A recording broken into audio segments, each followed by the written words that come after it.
我知道在国外西方是肯定是不打孩子的，在西方是没有不打孩子的，他们已经立法了，对吗？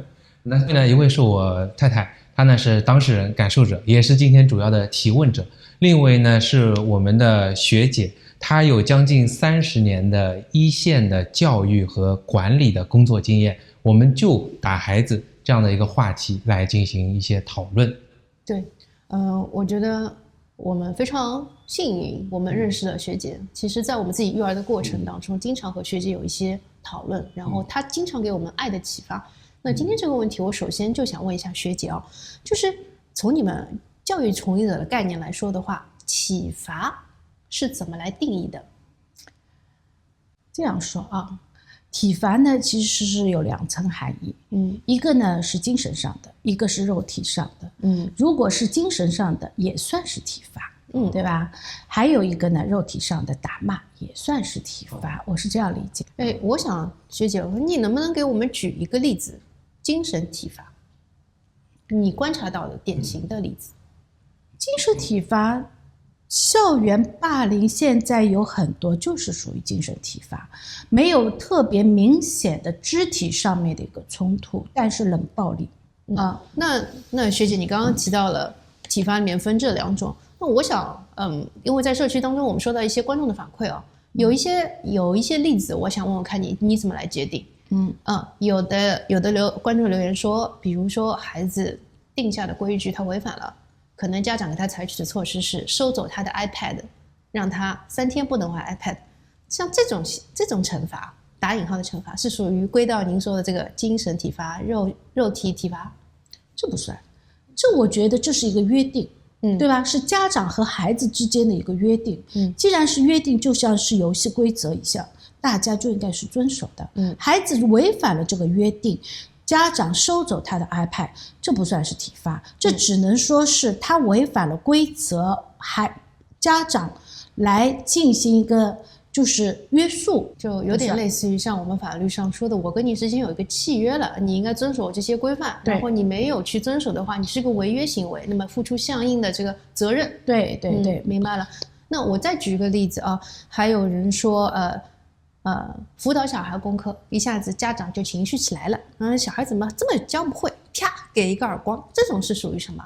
这肯定是体罚。提前说好了，就是说以后你只要回答的不好，我就要打你的哦，那也是提前约定好的嘛。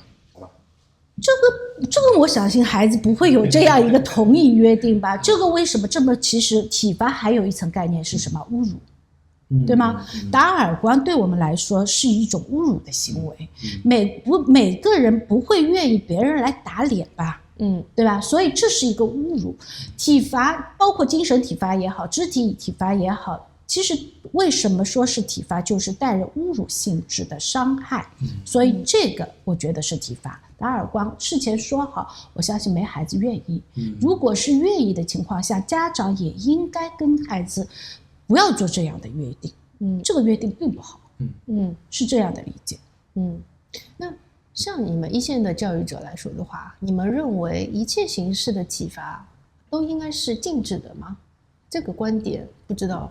禁止的，什么意思？或者我重新问，就是你们觉得体罚在教育当中的运用，你们觉得是需要用一下，让他有痛或者是羞耻，产生一种所谓我要矫正自己行为的力量，还是说你们觉得体罚就应该一刀切，我就不应该体罚？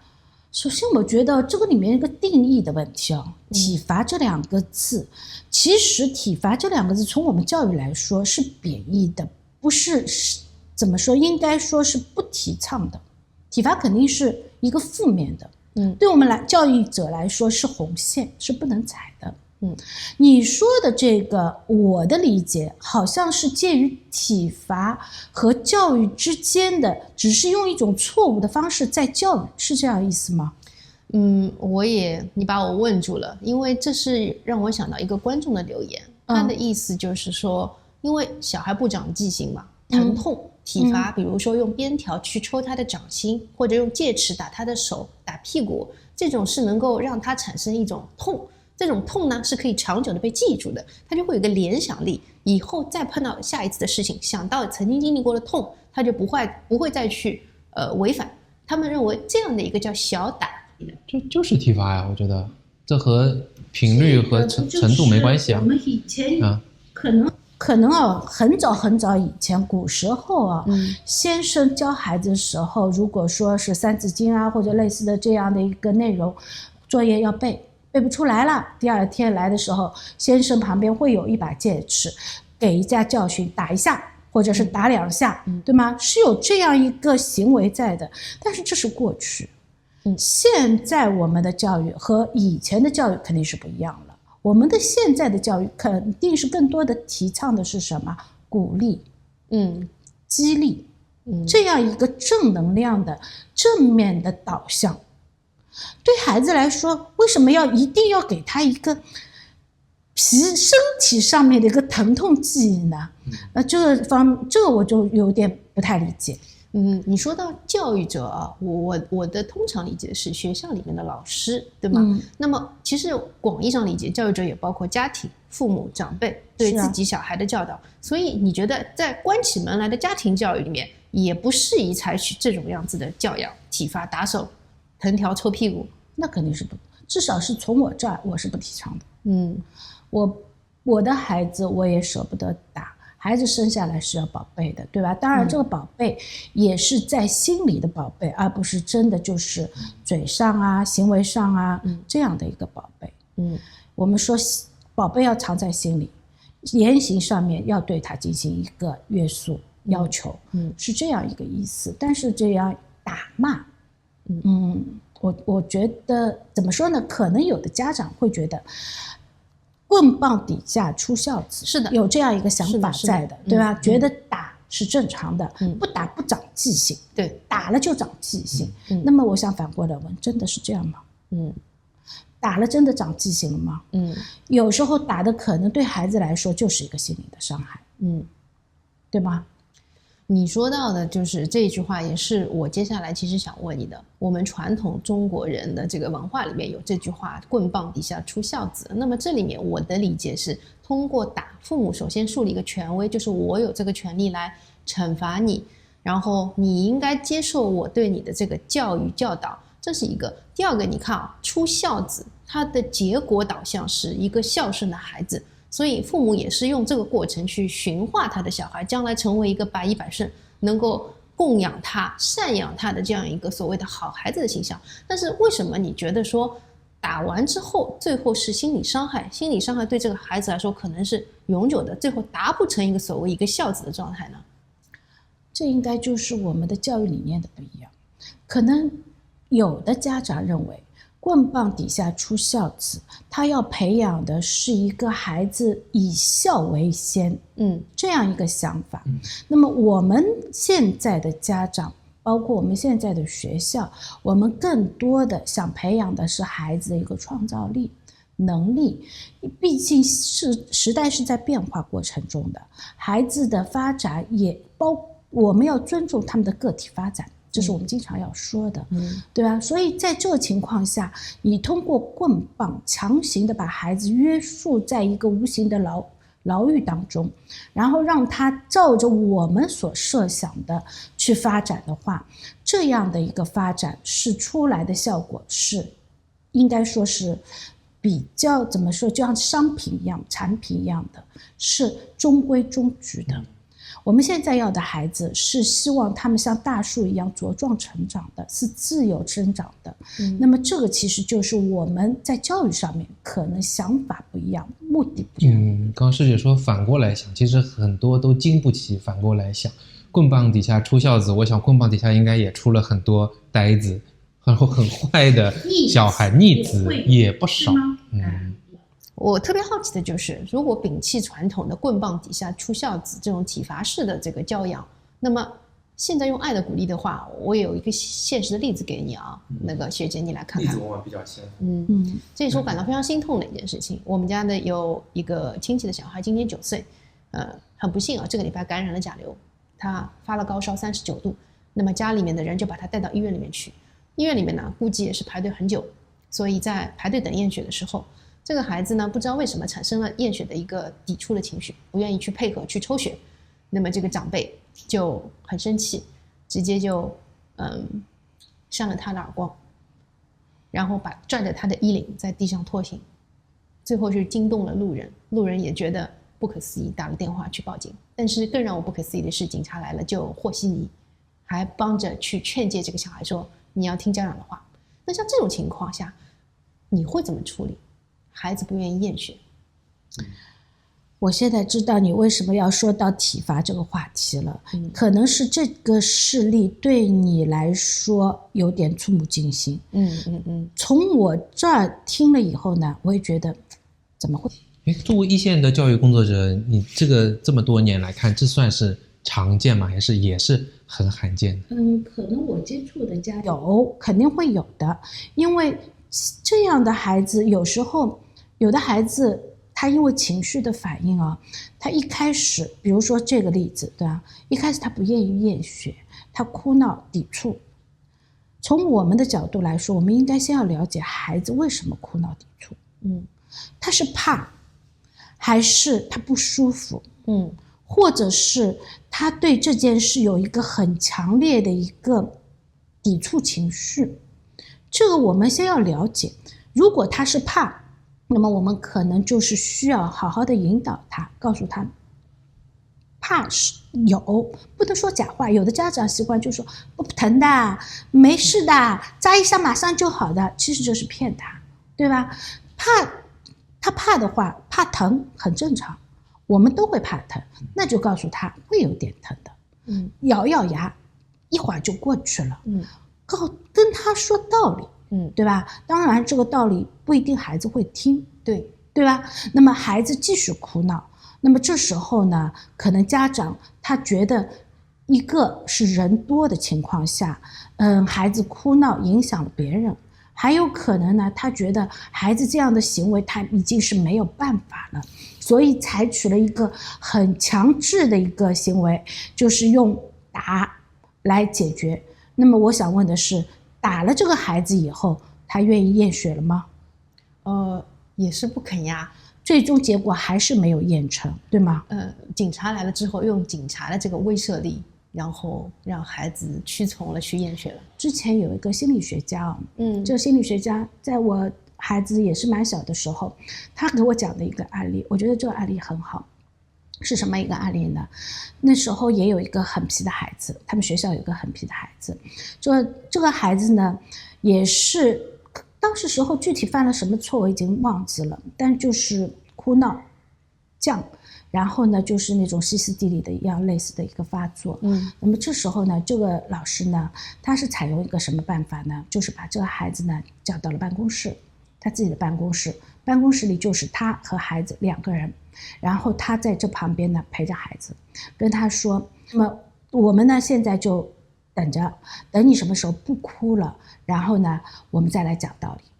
这场持续战呢维持了1个小时，这孩子呢一开始从大哭到小哭，到后面呢抽泣，到最后不哭。那么不哭的时候呢，这时候这个老师很好，他做了一件事，是拿了一个毛巾给孩子擦了一把热水的毛巾给他擦一下，然后倒了一杯水给他喝。这个2个动作呢包含着2层意思。一个呢，这时候孩子其实已经是他很疲惫了，他需要一块热毛巾帮他缓一缓，提个神。同时呢，这个热毛巾的热量呢，能够让他感觉到还是有人关心他的，爱护他的。然后给他喝杯水呢，其实也一方面从生理上面给他润喉，另外一个呢，心理上面呢，喝了水以后呢，可以情绪更稳定一些。所以这2个动作呢，做下有了以后呢，之后孩子呢，他就愿意停下来，好好的和老师说话。那么这时候老师在和他好好说的时候呢，效果肯定是比他之前无理取闹的时候你跟他说有效。他无理取闹的时候，我们就采用一个怎么说呢？应该是冷处理，对吗？你刚刚说的这个例子特别好，那就符合我看的一些心理学的书里面，就是这里面有几个让我印象很深的。首先，这个1个小时是我们给了他一个权利，让这个孩子去去感受他自己的愤怒，然后去明白他自己想要什么。首先是给了他这个允许，因为我们有的时候家长是问题解决性，小孩子如果撒泼了，家长一个概念就是让他停止，然后不要让他在外面出丑，然后立刻要制止他。但是你1个小时你让他尽情的发泄，对他来说进入第2层就是一个缓冲，然后他自己的理性大脑开始思考，他开始在想我到底接下来要怎么样子去做。然后第3个就是非常好的你说的，给他一个洗脸，然后关心他，然后又给他需要的东西，然后接着其实也是一种接纳他嘛。然后我们一起进入下面一个篇章来解决问题，你看这个事情怎么样子去做。我觉得这个方式对我来说是一个很完整的心理学上面的给他一个关照，但是这个过程呢可能会比较耗时，但是这个耗时呢应该说是不是说，我觉得好像孩子跟你在第1次战斗的时候，你用这样一个方法告诉他这样一个行为是无效的，好好的说是有用的。那么孩子其实他们也很聪明，他们从这一次的过程中，其实他就养成了一个习惯，以后知道哭没有用，闹没有用，只有说才有效。这也是他在学习家长处理事情的习惯和心理的底线。所以我刚才说的，这就是第1场战争，对吧？就是你和孩子的一场战争，哪方耐得住性子赢了，那么这个效果也就出来了。其实我们家也是不打孩子。那天那个孩子早上去验血不肯，然后经过武力威胁他屈服了，结果晚上高烧一直没有退，他家人又把他带到医院去看了第2次病，第2次的时候依旧要验血，这个孩子依旧不配合。学姐你猜猜看后来发生了什么？我不知道为什么他要频繁验血，首先一点，对吧？这个你早上刚验好血嘛，这个数据报告肯定是还有效的，为什么下午还要验血？我这里面不对医生的行为做任何点评，但是从我教育来说，孩子第1次他验血的时候，他抵触情绪那么强烈，然后通过恐吓，达成了短暂的一个目的。第2次验血的话，我觉得孩子肯定还是抵触的。是的。这个孩子还是非常抵触，然后又是在那边哭闹了嘛，这个家长又是在医院里面抽了他的耳光，最后是武力让他又接受第2次验血，这是让我心里面特别难受的。那么这样做确实，我觉得家长这样的一个做法对孩子造成的伤害远远大于他身体上面已有的一个病痛的一个折磨，是对吗？对孩子来说可能会在心理上面会有一个潜伏期，之后可能会有影响，这是我的感受。我进一步去观察他们家我发现他们家里面的这些带孩子的长辈有一个普遍的一个特点，就是对孩子缺乏耐心。这个缺乏耐心的表现形式就是希望孩子他们提出的命令立刻去做，如果不做的话，他们就采取这种你所说的精神体罚，跟他说你现在做吗？你不做的话，我数到3，你再不做我就走了。然后就是真的会离开，丢孩子在那边，一个人在那边失控，可能孩子就这样哭，这是一种。第2个就是直接撒耳光，就他们好像觉得他们时间非常珍贵。我觉得你刚刚说的那个例子当中，陪伴孩子让他孩子哭1个小时，对他们家是不可能实现的。我倒不是觉得时间珍贵我刚刚想说我们家也不打孩子，其实是出于一些反向的思考和必要的原因比方我会觉得你如果打小孩，代表你没有办法去说服和引导小孩，因为你要有自己生理的、心理的一些办法。如果可以很平和的把这个事情处理好的话，那么进而也不会使得小孩和家长之间都很难受。其实每一次暴力相向对小孩造成很大伤害，其实对家长也造成很大的伤害。所以我们说的一直在说，就是家长是孩子第1任老师，而且每个家长他应该都是从0开始学习的，因为每个孩子都不一样，没有办法复刻的。怎么说？有的家长确实他们可能是工作生活的压力也大，所以呢造成自己的性格脾气呢也比较暴躁。那在这样的一个前提下，其实他们自身的一个心理健康也是有一些问题的。那么同样的，在这样一个情况下，他去教导他的孩子的时候，带着这样一个比较一个暴躁、激励这样一个情绪来教导孩子，我觉得对孩子来说，他其实可能是更怕的，对吗？是怕的。那么这个事情应该不是一朝一夕，所以我们现在经常说的要关注家庭教育，关注原生家庭，也就是很重要的一件事。家庭教育里面，家长到底是怎么想的？你是把孩子作为自己的一个产品，还是把孩子作为一个人来教育？这是我觉得每个家长在进行家庭教育之前，你先要好好想的一个问题。那我们身边现在太多的例子，把孩子不是作为一个人来教育，我可能说这句话有点重了，对吧？但是他们比较好的是面子，希望孩子能够自己不能完成的一些事情，通过孩子来达成自己的一个面子工程。那么这样的情况下，他就会做出一些比较偏激的这样一个行为。这样的孩子其实也是有一些拔苗助长，或者是强行的像这种商品的性质在进行。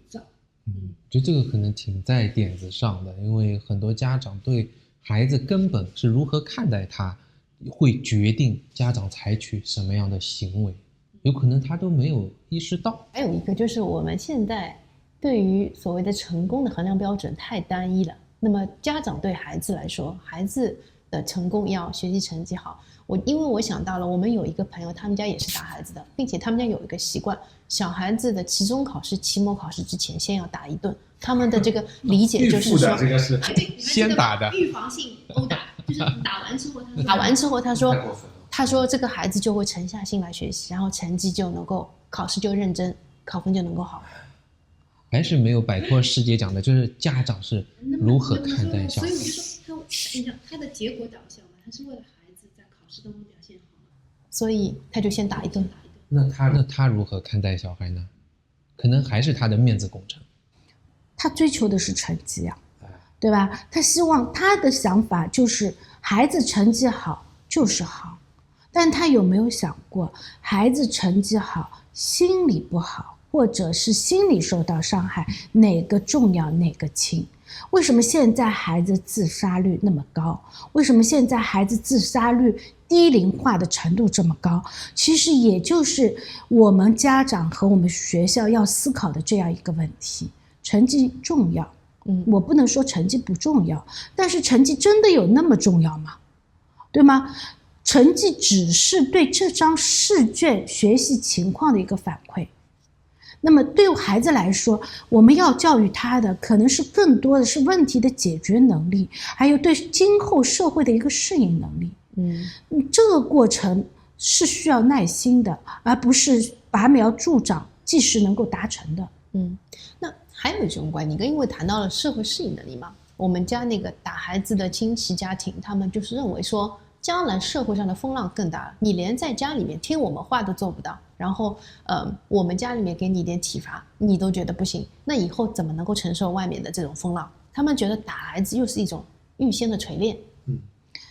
那他们有没有想过，孩子在这样一个环境下，他也学会了打是一种方式，那到社会上他如果碰到不顺心的或者不如意的或者没有达成的方式的情况下，他也采用打别人这样一个方式，妥当吗？对，你说的很对，这个孩子在学校里面就表现出了会打自己同学。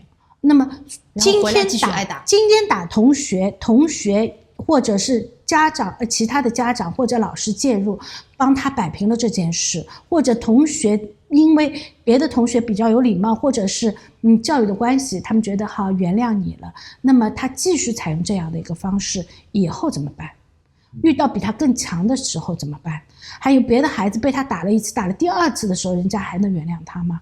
这其实在这个过程中会有一连串的问题在后面会一个个抛过来，像滚雪球一样滚过来，那时候家长怎么办？对，我觉得学姐你说的很对，这个孩子在学校里面就是被打的这个孩子，他在学校里面反映出来的就是他也会去霸凌他的同学们，打，然后起绰号，然后甚至前两天我听说别的孩子可能考试成绩不好，他看到孩子的那个他同学的成绩之后，他就去嘲笑说你怎么考这么差。其实这个可能就是因为他们家里面是成绩导向的嘛，那这个孩子成绩确实是很好那一般吧，可能是那么就是这样，对他来说就是成绩就是衡量一切的标准，是吧？对，是这个意思。我感觉他已经有这种不知不觉潜移默化受到家庭教育的影响，他衡量同学们就是以成绩好，然后我成绩比你好，我就有这样一个特权，我可以说你成绩怎么这么差，给你取个绰号打。可能家长也是这样的，我觉得很多家长他都是用一些显性的。在教育当中一直在担忧的问题，就是这把尺偏了。衡量一个孩子好与坏，这把尺开始偏了。可能为学习导向，应该说是分数导向，对吗？但是在这个过程中，其实我们慢慢的在调整这把尺。我们在调整这把尺，衡量一个孩子的好与坏，不光光是成绩，品格，包括孩子的能力、解决问题的方式，还有他之后的一个学习的专注，我觉得这些可能更多的是对一个孩子好与坏。其实怎么说啊，孩子好与坏蛮难评价的，怎么叫好，怎么叫坏？他今天犯了一个错，他就是好就是坏；明天做了一件好事，他就是好吗？不是的，可是肯定是需要时间来衡量的。所以在这个过程中，我觉得教育难在什么地方？难在就是对孩子他不能太早的下定义，而且在这个过程中，我们老师要不停的观察，发现孩子自身的一个成长的一个情况。每个孩子就是一个案例，每个孩子他不能跟旁人比，他只能跟自己之前比。所以我们说的不要横向比较，要纵向比较，就是这个道理。纵向比较就是自己跟自己取得的进步，今天的我跟昨天的我是怎样一个取得了这个有没有进步，是这个意思吗？对啊，就是我和昨天比，而不是我和别人比。但是我们身边太多的例子都是在和别人比。这些品质还有比较相对是简单的，所以家长和社会呢会采取这种方式，它更加好像简单可以实施，可以被衡量。相反说一些软性的右脑的那些品质和素质是更难被观察，更难被评价的。我觉得整个社会的取向就会变成为分数论，因为那个简单，拿到了分数就代表你好，它就直接跟成功挂钩了。对，它可能是一种终身制的荣誉。你想我们同龄的朋友当中，我们都已经40岁了，有人还经常在自己社交媒体上面自己说自己是学霸型父母，就是什么大学毕业的啊，还在讲20年前的事情。觉得这个是比较重要的，这是成功的标志，对吗？那么我们自己的孩子，我们希望他是一个怎么说呢，就是还是要比较全面的，做一个快乐的。我其实从我的角度来说，我发现很多的家长现在对孩子的期望都期望孩子能够快乐，对，健康快乐，这是他们对孩子的第一要求。但是为什么到了学校以后，他们慢慢的他们就开始把分数也作为一个附加值提升到健康快乐上前面来了？那我能够用我爸妈的这个观点来说服你，因为他们首先我爸妈不觉得人快乐是他们养育儿女的这样一个前提，他们经常会说的问题就是你现在快乐，以后就不快乐，所以现在要吃苦，以后才能够快乐。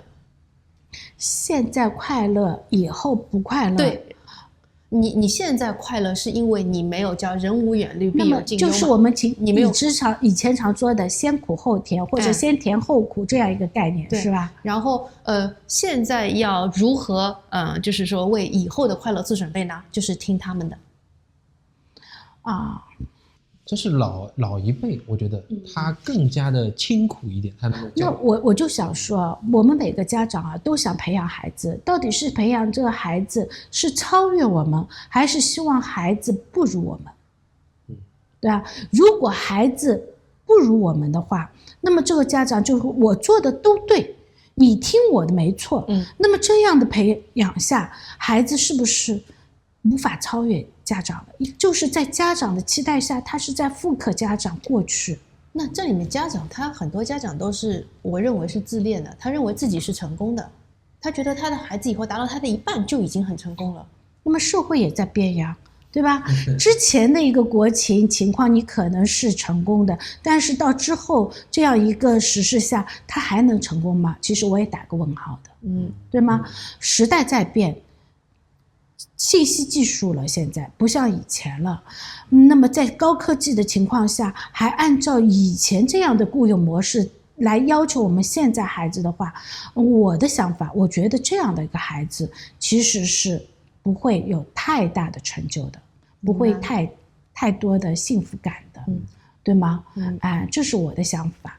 说到这里，你就提醒我，你是刚刚说到那个在定义体罚时候特别好一点，你说精神体罚、语言上的这种，我就想到我自己的小时候的这个体验。我觉得我妈她没有像我爸爸这样打我，但是我妈经常说一些话会让我很难过，是那种难过可能是半年、1年或者整个人都不好。她经常会说的就是，我对你的教育都是失败的。我现在回想这种样子评价，其实也是一种精神上的体罚呀，她是否定你了，或者就是我妈会半年不睬我，不跟我讲话。对，这其实是有一点冷暴力在，对吧？就是我们刚才说的，其实有一种精神上面的虐待，对吧？但这种虐待对你来说，你到现在这么大了还能够记得，其实对你的伤害应该说是蛮大的。对，他这种伤害带来的就是你给自己就经常会觉得说我不配，我不好，就是会有一种叫说总要自轻自贱式的不自信。其实你的人格成长也受到了这个当时冷暴力的影响。我有冷暴力，还有热暴力呢。所以我们经常会说的就是好孩子是被夸出来的。以前呢就觉得这句话好像有一点不可思议，好孩子是被夸出来的话，他怎么样夸？一直就是我以前也会有这样一个想法，孩子不打他怎么会用夸的方式就能够成为一个好孩子呢？是不是真的会有这样一个情况在？所以我当时时候呢也会有这样一个自问，但随着这么多年的教育，包括自己为人母以后，对孩子教育这段过去以后呢，其实我的想法呢，我发现这句话真的是有道理。好孩子真的是被夸出来，而不是被打出来的。因为任何的打其实是短暂的一个痛了，有的孩子长记性，有的孩子其实时间长了肯定是淡忘的，没有真正起到一个教育的目的。但是如果你是夸孩子的时候，特别是在孩子特别失落的时候，心灵受到委屈创伤的时候，这时候父母或者是旁人对他夸一夸讲一讲的话，他会有一个事半功倍这样一个效果。这里呢我也想讲一个例子，这个例子呢其实在我身边发生的，是我真实面对的这么一个孩子。那么这个孩子呢当时时候呢是很小的时候，小班的时候到我们学校来。那时候呢这个孩子家庭呢可能我事后了解到是一个单亲的家庭，妈妈呢一个人呢也比较辛苦的照顾这个孩子。那么妈妈呢其实她有时候呢她也会有怨，她也会有恨。那么这些怨这些恨呢，她也爱她的孩子，她也不是说她不打，她采用一个更加偏激的做法，是打自己，用打自己来提醒这孩子，就是你犯了错，是我做错了，所以我来惩罚自己给你看，让他知道你犯错我受惩罚。孩子其实这样一个情况下，孩子是很怕的，孩子是很怕的，他会做出一个应激反应，就是蹲下来捂着自己的耳朵。那么这样一个肢体动作呢，对，其实它是一种逃避，也是一种自我保护。因为我们都知道孩子在母体的时候，他就采用这种卷缩在一起的这样一个姿势，他觉得是比较安全的。那么这个孩子当时时候到我们学校来的时候呢，应该说是刚刚来的时候，他第一天，一般情况下刚刚来幼儿园的孩子，他其实是渴望回家的，对，但是这个孩子恰恰相反，他是不愿意回家。他妈妈来接他的时候，他就满校园的跑，满校园的逃，我们老师呢就去追他。这时候呢他就觉得很开心，那么这个时候呢，我们就觉得很奇怪，怎么会有这样一个孩子？但是后面就像我们了解老师通过家访，通过和家长谈话以后呢，我们渐渐了解他这样一个家庭状态以后呢，我们就发现了一个问题，其实孩子不愿意回家也是一种逃避的方式，因为他觉得在学校里面远离妈妈是一个比较开心，也更安全，我觉得这个对，他怕和妈妈单独相处，对吗？那么这样一个情况下呢，其实是对孩子来说，我们能理解，是很正常的一个反应。那么这时候呢，我们先让妈妈先回去，然后呢，我们让他玩一玩，然后和他说好，玩多少时间我们回去啊。那孩子呢还蛮好，他听我们的，那玩了一段时间呢，还蛮开心的，他也就跟妈妈回家了。那么这是之前的。后来呢，有一件事情让我感触特别深。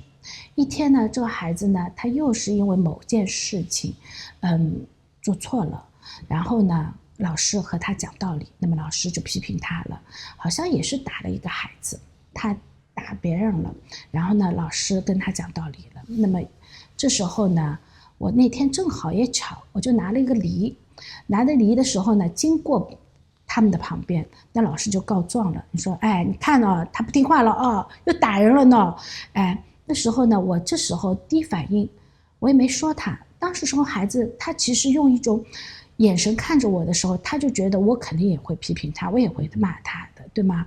他其实也有点怕的。但是我这天呢，我真的没有说他，我就很出乎他意料之外的做了一个举动，我还说，吃梨吧，我这里有一个梨很好吃的，我们一起来吃梨好吗？他觉得很诧异，我怎么会用这样一个方式来跟他沟通的？然后呢，他也很小心翼翼的看着我，我这时候呢，我就在他旁边呢，我就削梨了，然后削梨切了一块梨给他吃，他呢也很小心翼翼的吃了这个梨，这块梨呢很甜，很好吃。他当时时候呢，第一句话就跟我说，我从来没吃过这么甜、这么好吃的梨。那么其实这时候呢，我就转移话题了，我跟他之间呢对梨进行一个讨论，这么好吃的梨哦，很好吃的，喜欢吃吗？他也跟我说梨的事，我们呢，我采用了一个转移话题的方式呢，让他慢慢的淡忘了刚才老师批评他的一件事。但是呢，这件事情呢，在之后我跟他说梨好吃的，他喜欢吃的，我这里还想吃吗？他想吃的。那没关系，下次我们来做一个约定好吗？刚才打人不好，我们把这个坏习惯改掉。如果你达成了，那我再给你个礼，好不好？他呢很开心，好的。这时候呢，他就同意我们这样一个约定。然后之后呢，我就观察了他，第二天我也观察了一下，这个孩子好像是确实对这个方式有效。他第二天呢，确实没有再像之前一样采用这样一个随意打人的这样一个行为了。那老师呢也表扬了他，那我呢也遵守约定，给了他第二个梨，给他吃梨了。就这么一件事，可能是一件很小的事，对我们平时来说是一个教育上面很正常、再正常不过的一个案例。但是我为什么特别记忆深刻呢？因为在之后，这个孩子只要进校园看到我，他每次看到我都是扑过来叫我的，而且是特别亲热的那么这样一个状态。那这时候我一下子就感受到，其实我一个小小的举动对他来说可能就是一个很大的一个温暖。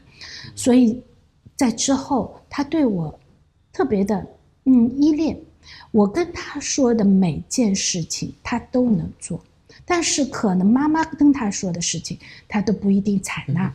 所以他们有时候包括老师也会说的，去找你来说，你跟他说，为什么会有这样一个情况？就爱的力量嘛，对，这是无条件的爱嘛。其实就是对孩子来说，我夸了他，我对他他在他最需要鼓励的时候，我没有骂他，我没有打他，我也没有用任何体罚的语言或者行为，所以这时候而是给了他一个梨。他这个梨对他来说印象特别深刻。这个梨特别好吃吗？其实也并不一定，只是在这个时候这个梨变得特别的好吃，特别的有效。在之后我跟他说的时候，他也特别愿意相信你说的话。就是这么的道理。就这个生动的诠释了好孩子是夸出来的，而不单单说是小孩子做出了成绩，他已经是有正向的表现，你去夸他，甚至于可以去矫正他行为的时候。对啊，他只要这么一丁点的进步上面，你稍微夸一下，其实对他来说就是一个很大的鼓励。而且你把本身对他的批评，好像如果有些家长这时候又该去打小孩了，正好把他矫正的这个行为和他能吃到梨这美好的一个事情绑定在一起，所以他未来想到梨就会和他一种好的心情、好的回忆是绑定在一起。我跟你的感受是不同的，我这边感到是学姐对他的这种爱嘛，这种爱是超越说简单的价值评价，而是告诉你说你犯了错误，但是你是我们的孩子，你是我们的学生嘛，所以那我有理，我愿意跟你分享。然后我愿意在分享的时候，我告诉你说，你一些身上的事情，你可以把它改好，其实是给他一种信任感嘛。对，然后跟他做了一个约定。为什么要跟你做约定？我们说无名是行为能力人，其实是一般人我们会说，为什么要惩罚他？就是觉得他没有这个能力去改正。但是学姐用的方法就是，我相信他有这个能力，他一定能改好。我现在在这个，我给你梨，就是代表一种信任。我对你的这个爱，我觉得你能够推动你自己去做正确的事情，那不就是一种无条件的爱啊？对，信任要学习。其实那时候，可能我并没有很强烈的一种感受，就把他当成一个孩子来教育。我其实是应该说就是可能就是放低了一种姿态，不是站在成人的角度来说教，而是站在和他平等的角度，我们像朋友一样相处的方式。其实这样的情况下，孩子更愿意接纳。是这样一个道理。所以他一定是我觉得你刚刚说的这个给我很大的一种更深的评价，就是说孩子的行为上的纠偏，或者说是从正确的方向去坚持走，他首先是需要很大的安全感。这个安全感就来自于接受不断的爱，然后非暴力的这样的一个教育。他有了这样一个像爱，就像储爱池一样，他的这个爱满意了，然后既能推动他自己，也能够去照亮别人。我相信他以后对待别人的话，也许他会想到你以前是怎么对待他的。对，其实是爱说到爱这个词其实它蛮宽泛的，对吧？你说有时候有的家长不爱孩子嘛，真的是蛮冤枉他们的，他们都蛮爱自己的孩子，肯定是爱孩子的。但是爱这个词，它有时候也是一把双刃剑一样的，有两面性的。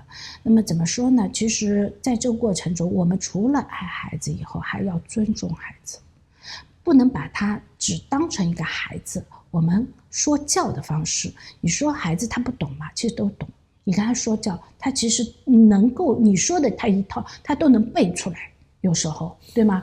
但是这样的说教是孩子能接受的方式啦。我们要做的就是怎么样让他来接受我们说的，能够认同采纳。这个状态是我们家长需要放低声态、放低姿态来跟他进行沟通的一个过程。其实为了不体罚、不打孩子，家长也要学习，我觉得。对，要放低自己的姿态，不要把自己当成一个家长，不要把自己当成一个老板，这样的说教。这才更难啊！你要信任别人，接纳别人，本能反应，我不跟你发生冲突，不跟你暴力相向，更难，更需要学习。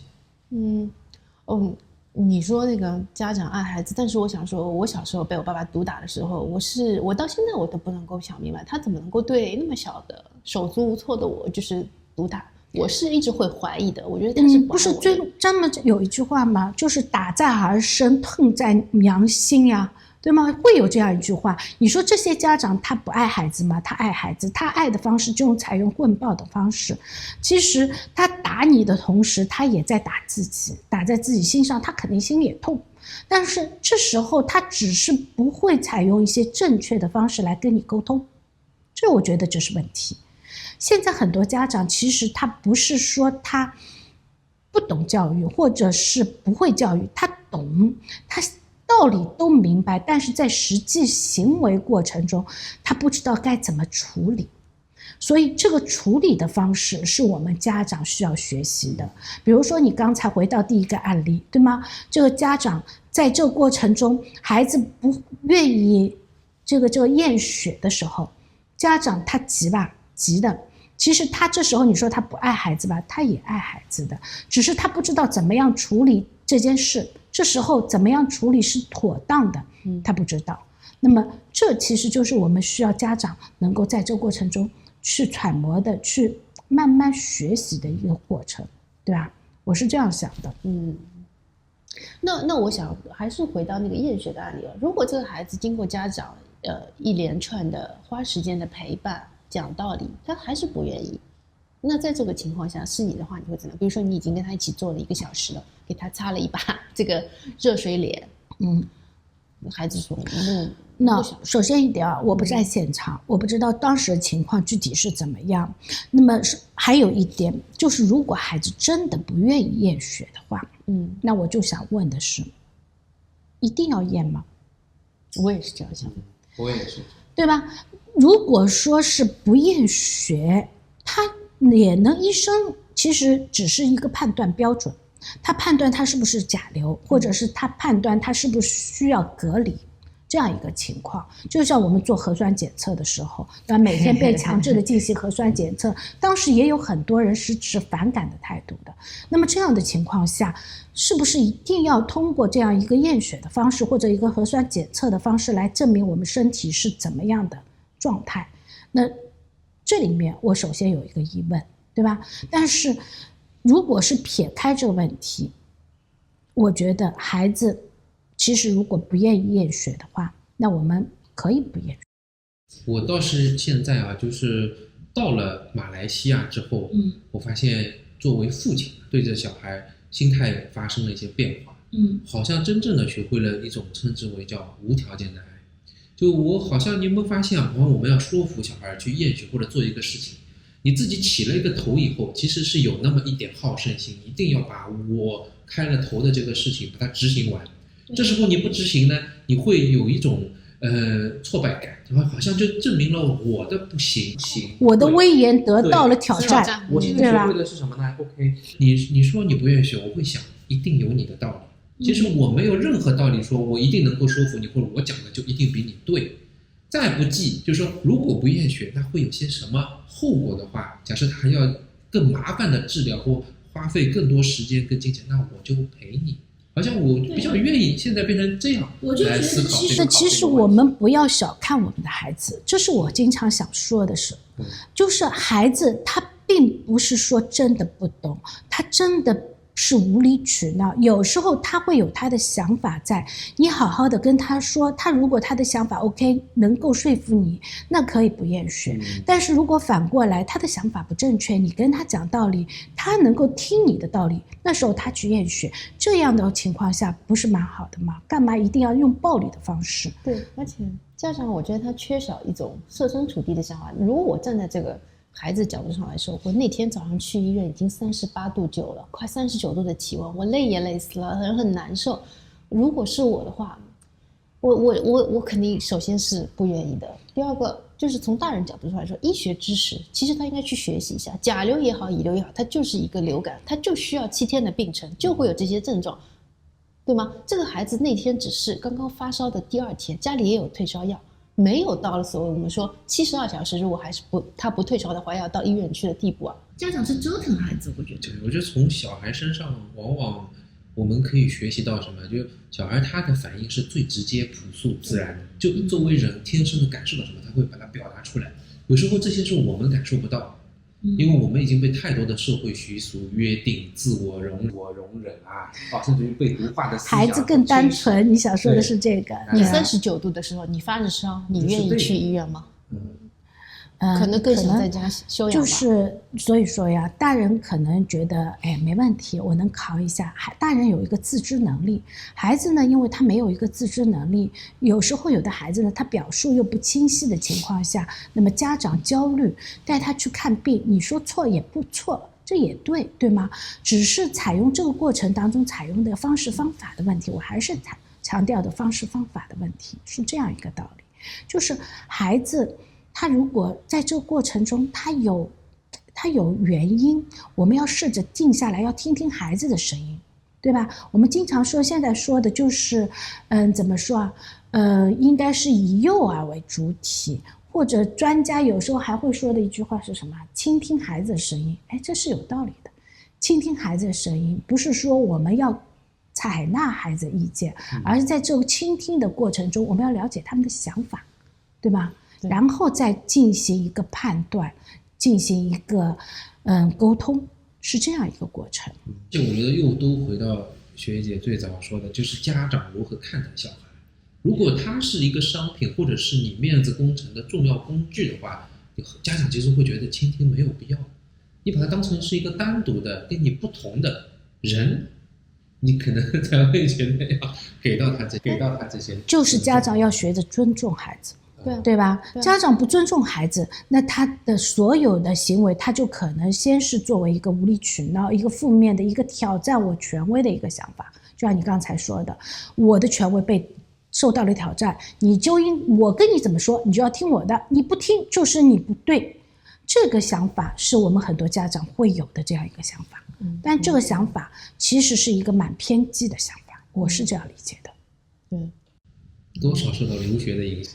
对吧？还有就是，就像我的心理咨询师，他曾经说的一段话让我很难忘，就是为什么我们看到有的时候关起门来，这个爸爸妈妈是这个样子，对孩子是一张脸，然后出了门之后，这个爸爸妈妈在社会上又是另外一张脸。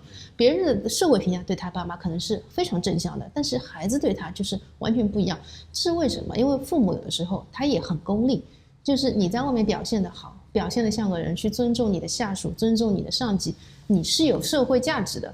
你回到家之后，你知道孩子是手无缚鸡之力的，你对他做什么事情，他都是像是个吸音板一样，就是这样默默承受，你就不 care 了。其实你这是一种低端的爱，低等的爱，是一种功利的爱。怎么说？现在也有的家长因为社会压力大，工作压力大，他们有时候呢在外面呢要端着，对吧？我们说要端着，有个面子工程在维持着，扮演那个形象。对，但是到了家里以后，其实这往往我们也会碰到这样的，包括可能我自己本身也会有，越是在爱你的人面前，越是在家里面前，会有一种释放，对吧？这时候就是这个释放，如果你还能够掌控的话，那可能还好，但是有时候我们不能掌控这样的个情绪，这个释放变得无限大的时候，其实是蛮可怕的。这是一个心理问题，是你的心理出现了问题，对的，家长有问题，所以你在教育孩子的时候，把孩子当成了出气筒，我们会有这样的一个情况发生的，把孩子当成出气筒，孩子是你出气筒的状态下，你说你的教育是正确的吗？那其实是孩子很可怜的，所以这时候家长你要么清醒一点，要么去找你的心理医生咨询一下，把你的心理健康问题搞好了，再来教育孩子。对，就家长要首先要自我觉察，第二个就是要全然的接受自己，而不是把孩子作为某一种方式去完成他未尽的梦想，然后达成你要的这个社会面子的问题。需要修炼的先把自己的问题解决好。对的，这句话就说的整个社会或者文化环境不能改变的话，家长其实也要背负更重的一个负担下，他要学会修炼自己，能够隔绝这些。对啊，所以我们说，怎么说，应该是我们都是从头开始做家长的，对吧？所以每个孩子的教育方式都是不一样的，我们都是从零开始，这个过程我们要自己学习，对吧？对的，人家还说了，你做家长都不需要任何考证，也不需要任何人给你这个许可，所以我们真的是你也不需要听别人的，听别人的时候，有时候别人的教育方式在他的孩子身上适用，但是在你的孩子身上并不一定适用。对，所以你每个孩子都是一个个案，我们只有在自己的孩子上，你慢慢的摸索你自己的方式方法，但是前提就是把你的孩子真的你是要当他是一个孩子，而不是你的产品，这样一个想法。我有个办法，就是我以前跟他吵架，我一说他就很烦，说明这个话很有效。结果我从一本书叫《PET 父母效能训练》里面学来，他说谁的心理需求没有得到满足，就是谁的问题啊。比方说你去验血，家长让你验血，小孩没问题的，是谁的问题？这个问题的定义点就是在家长上，因为你要求孩子去完成一个谁的需求没有被得到满足，就是谁的问题。每次吵架拿这个话来说来衡量。这倒是蛮有道理的一件事。其他的家长可能就需要这样来进行一个自我的一个检测。如果说这个家长真的愿意不断的这样自我检测、自我调整的话，我相信这个家长肯定是一个成功的家长。反过来，如果这个家长别人说的任何的话，他还是置之不理、不相信，或者只是因为一意孤行的采纳他原来方式的话，那其实孩子教育上面他可能是失败的。那我们做这个节目，出于看到这样一个案例，引发了你的一些感慨，其实应该也是会有一些初心，是吧？你觉得通过这个对谈是可以帮助到很多学习啊，我在学习做父母啊，然后一个是我有一些私心，因为我看到这个亲戚家的孩子受到这个，我自己心里面很难受，我这几天一直都闷闷不乐，所以我也想开解自己这种情绪。第二个就是我想听听学姐的这个经验，然后自己借鉴一下，我将来去对我的孩子，然后对我们的家庭成员，我怎么去做。最后就是疗愈我自己，对父母是精神地盘。这我相信啊，你有这样一个学习的心态的话，你的孩子肯定是很幸福的一件事。是吗？哎呦，谢谢你，谢谢学姐。我们跟他的暴力变少了以后，包括心理的哈，我就觉得他的自我释放确实是变多了，他会知道我是什么，然后去追求让自己舒服的一种自在这样的一种状态。你们的家庭氛围应该说是蛮宽松的这样一个状态，所以在这样的一个宽松的状态下，我们说的原生家庭，这样一个原生家庭很快乐的，那么你们的孩子在他之后成长道路上面其实是幸福的，对吧？他的所有的一个导向都是比较阳光的，比较开朗的，所以他之后可能会更多的就是释放他自己的天性，发挥他的积极能量、创造力啊，这方面可能多一些。希望我们都已经移居了嘛，那一切都是不一样的，重新开始做父母。谢谢学姐。对，大家一起讨论呗。这个讨论。好，关了，可以了。拜拜。